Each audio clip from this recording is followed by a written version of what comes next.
আসসালামু আলাইকুম ওয়া রাহমাতুল্লাহি ওয়া বারাকাতুহু। আজকে আমাদের আলোচ্য বিষয় হচ্ছে যুক্তির আলোকে আল্লাহ সুবহানাহু তাআলার অস্তিত্ব প্রমাণ করা।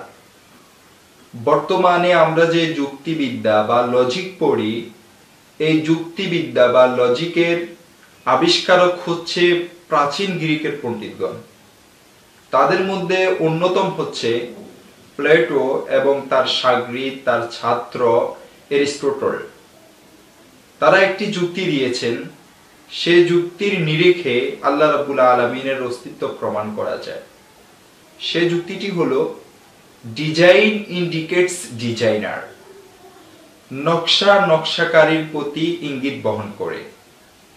অর্থাৎ যেমন একটি ঘর, এই ঘরের নকশা দেখলেই বোঝা যায় এই ঘরের নকশাকারী একজন আছে। প্রত্যেকটা জিনিস, যেমন একটা মোবাইল, এই মোবাইলটা দেখলে বোঝা যায় এই মোবাইলের তৈরিকারী একজন আছে এবং এই মোবাইলের নকশাকারী একজন আছে।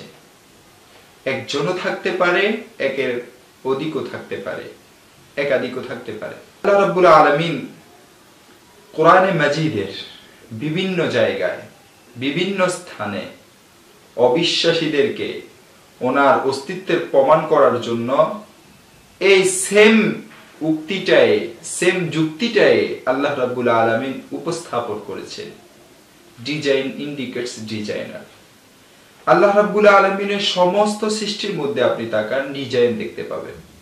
একটি অণুর ভিতরে তাকান, একটি বালির ভিতরে তাকান, আপনি ডিজাইন দেখতে পাবেন। সুউচ্চ আসমানের দিকে তাকান, সুপ্রশস্ত জমিনের দিকে তাকান, উত্তাল সমুদ্রের দিকে তাকান, গাছপালার দিকে তাকান, জড় পদার্থের দিকে তাকান।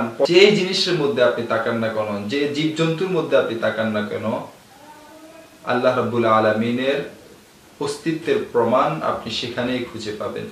একদা এক গ্রাম্য বেদুইনকে জিজ্ঞেস করা হলো, তুমি কিভাবে চিনলা যে তোমার একজন প্রভু আছে? তুমি কিভাবে জানলা যে তোমার একজন স্রষ্টা আছে? তখন সে উত্তরে বলল, অষ্টির মল অষ্টির উপর প্রমাণ বহন করে, পদচিহ্ন অতিক্রমকারীর প্রমাণ বহন করে। তাহলেই সুউচ্চ আসমান, সুপ্রশস্ত জমিন, উত্তাল সাগর এবং আল্লাহ রাব্বুল আলামিনের সৃষ্টি জগৎ কেন আল্লাহ রাব্বুল আলামিনের অস্তিত্বের প্রমাণ বহন করবে না?